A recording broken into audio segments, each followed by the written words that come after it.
بسم اللہ الرحمن الرحیم۔ السلام علیکم ڈیئر اسٹوڈنٹس، امید ہے آپ سب لوگ خیریت سے ہوں گے۔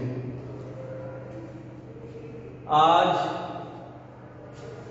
اصول تجارت کا لیکچر نمبر 31 ہے۔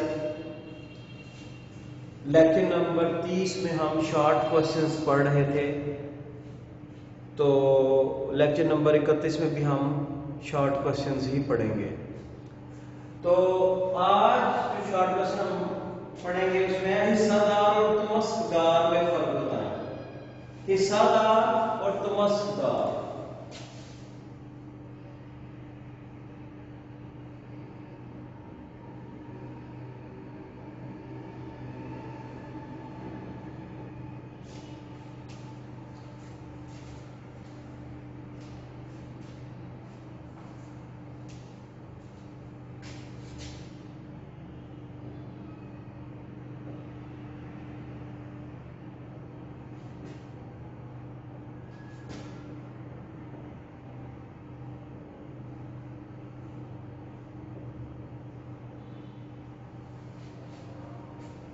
Share holder and debenture holder, حصہ دار اور تمسک دار میں کیا فرق ہے؟ دیکھیں یہ بڑا امپورٹنٹ ہے، اس کو سمجھنا۔ دیکھیں جب بھی کمپنی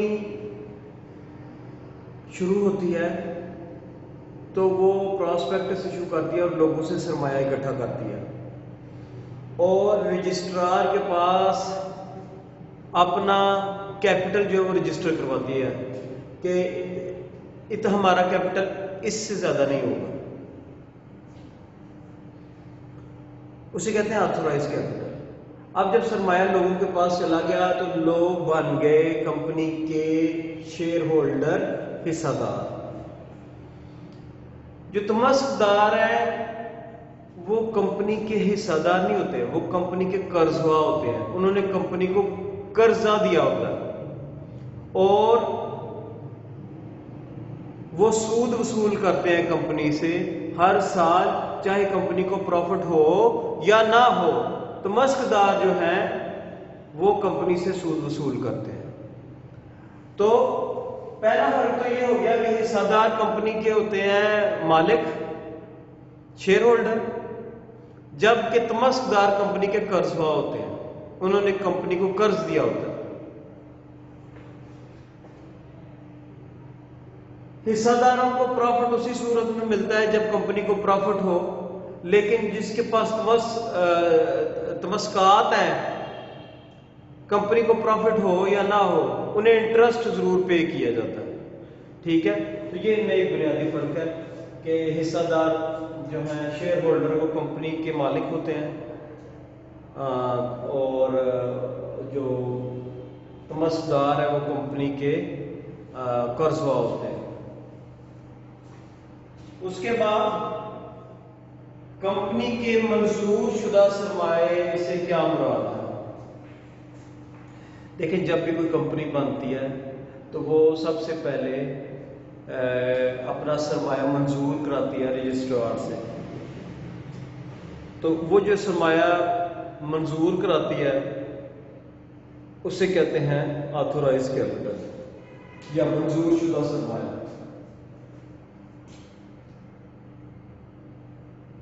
اور یہ سرمایہ لوگوں سے اکٹھا کرتی ہے کمپنی، جیسے کہ آپ کو پتا ہے کمپنی لوگ پراسپیکٹس ایشو کرتی ہے، لوگ جو ہے وہ پراسپیکٹس کو پڑھ کے شیئرز میں انویسٹمنٹ کرتے ہیں۔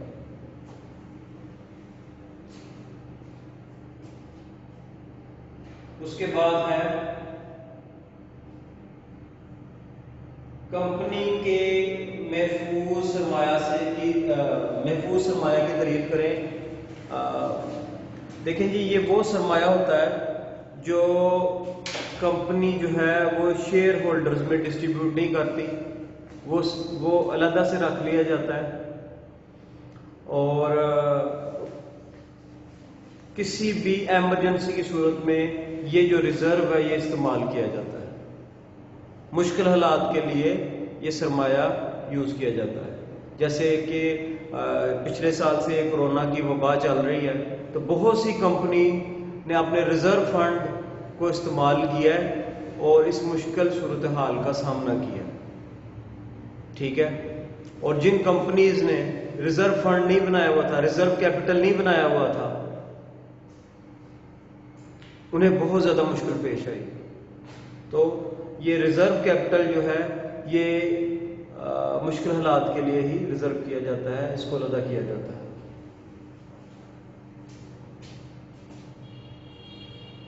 مقسوم کی تعریف کریں. مقسوم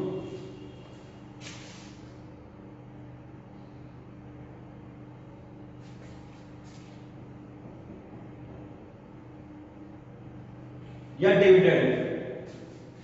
دیکھیں جی، جب کمپنی پروفٹ ارن کرتی ہے اور شیئر ہولڈرز کو وہ پروفٹ دیتی ہے، ڈسٹریبیوٹ کرتی ہے، تو وہ جو پروفٹ شیئر ہولڈر کو دیتی ہے اسے مقسوم یا ڈیویڈنڈ کہا جاتا ہے.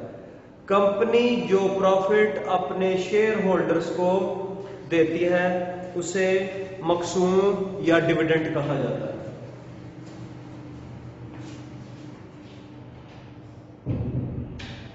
اس کے بعد درمیانی مدت کے مقسوم سے کیا مراد ہے؟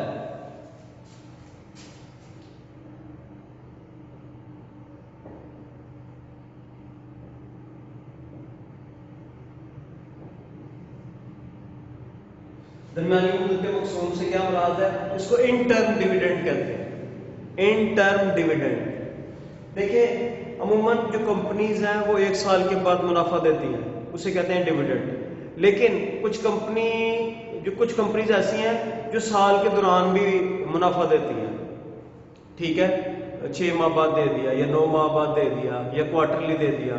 ٹھیک ہے، زیادہ تر 6 ماہ کے بعد جو کمپنیاں ڈیویڈنڈ شیئر ہولڈرز کو دیتی ہیں اسے کہا جاتا ہے ان ٹرم ڈیویڈنڈ یا درمیانی مدت کے مقسوم.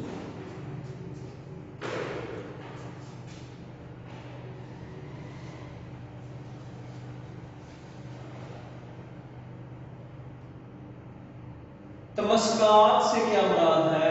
یہاں ہم نے ڈیبینچر ہولڈر کے بارے میں پڑھا. تمسکات کیا ہوتے ہیں؟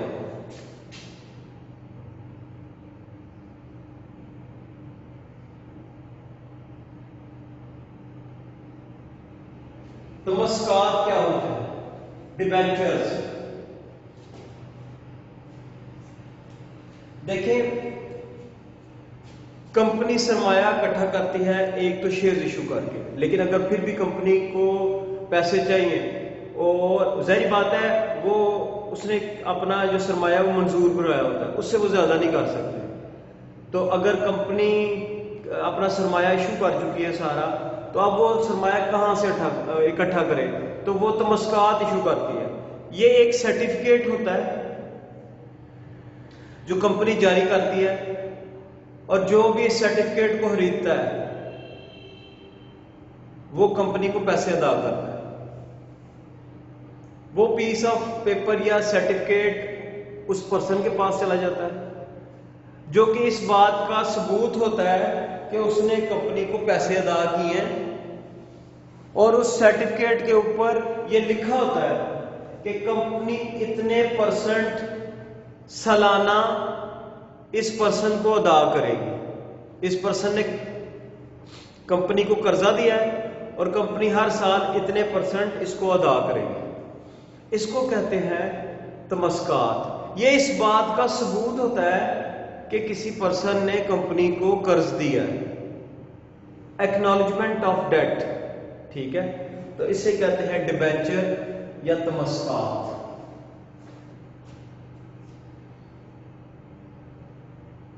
اس کے بعد ہے حصے کی زیادہ قیمت پہ فروخت سے کیا مراد ہے؟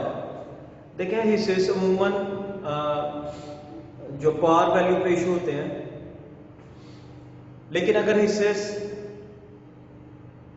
اپنی قیمت سے زیادہ پہ فروخت کے لیے پیش کیے جائیں تو اسے کہتے ہیں حصے کی فروخت زائد قیمت پہ فروخت. یہ کن صورتوں میں ممکن ہوتا ہے کہ فرض کریں کہ کمپنی بہت اچھی ہے، بہت اچھا پروفٹ دیتی ہے، تو اس کے جو شیئرز ہیں عموماً وہ پریمیم پہ ہوتے ہیں، قیمت سے زائد پہ فروخت کے لیے پیش ہوتے ہیں.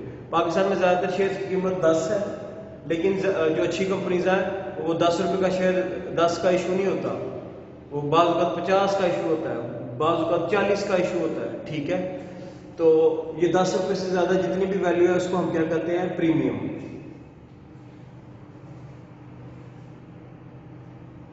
وصول شدہ سرمایہ، یہ وہ سرمایہ ہوتا ہے جو کمپنی وصول کر لیتی ہے. مثال کے طور پہ کمپنی نے پراسپیکٹس ایشو کی، ٹھیک ہے، اور لوگوں نے اپلیکیشن جمع کرائی، اپلیکیشن جمع کروائی، ان لوگوں کو حصے سے الاٹ ہو گئے اور کمپنی نے پیسے وصول کر لیے. تو یہ جو کمپنی نے پیسے وصول کر لیے ہیں اسے کہتے ہیں وصول شدہ سرمایہ. اس کے بعد ہے جاری شدہ سرمایہ.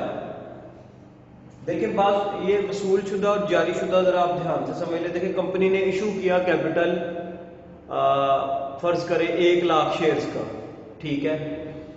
تو جاری شدہ سرمایہ 1 لاکھ کمپنی نے شیئرز ایشو کیے اور اس کے بعد اس کے اوپر 90,000 کی اپلیکیشنز آ گئی، ان کو شیئرز دے دیے. وصول ہم نے کیا 90,000 شیئرز کے اگینسٹ جو ہے سرمایہ، اور جو جاری شدہ سرمایہ ہے وہ کتنا تھا؟ 1 لاکھ. جاری کتنا کیا تھا؟ 1 لاکھ، ٹھیک ہے. جاری شدہ سرمایہ 1 لاکھ، لیکن اپلیکیشنز کتنی آئی؟ 90,000 کی، اور 90,000 کے اگینسٹ جتنا ہم پیسے وصول کریں گے اسے ہم کہیں گے وصول شدہ سرمایہ. اس کے بعد ہے رجسٹرڈ کمپنی کی تعریف کریں. ایسی کمپنیاں جو پاکستان میں کمپنیز ایکٹ 2017 کے تحت قائم کی جاتی ہیں انہیں رجسٹرڈ کمپنی کہا جاتا ہے. اس کے بعد آئینی کمپنی سے کیا مراد ہے؟ یہ کمپنی کسی ملک کی پارلیمنٹ کے خاص قانون یا صدر کے حکم پہ بنائی جاتی ہے. آئینی کمپنی کون سی ہوتی ہے؟ جو صدر کے حکم پہ یا پارلیمنٹ کی قرارداد کے ذریعے بنائی جاتی ہے اسے آئینی کمپنی کہتے ہیں. اس کے بعد حصص کی تعریف کریں. ابھی ہم نے تمسکات کی ہیں تو حصص کی بھی تعریف ضروری ہے. تو کمپنی کا جو سرمایہ ہے وہ بہت سے اسمال یونٹس میں ڈیوائڈ ہے. کمپنی کا سرمایہ جو ہے وہ بہت سے اسمال یونٹس میں ڈیوائڈ ہوتا ہے، اور ایک جو یونٹ ہے اس سرمایہ کا ایک جو یونٹ ہے اسے کیا کہتے ہیں؟ حصص. جیسے یہ پورا مکان بنا ہوا ہے، اس کی جو بنیاد ہے، اس کی جو اکائی ہے وہ ایک اینٹ ہے. اس طرح جو کمپنی ہے اس کا جو سرمایہ ہے اس کی اکائی کیا ہے؟ حصص. اس کے بعد مضاربہ کی تعریف کریں. یہ کمپنی مضاربہ کمپنیز آرڈیننس 1980 کے تحت قائم کی جاتی ہیں. اس کمپنی میں ایک فریق سرمایہ لگاتا ہے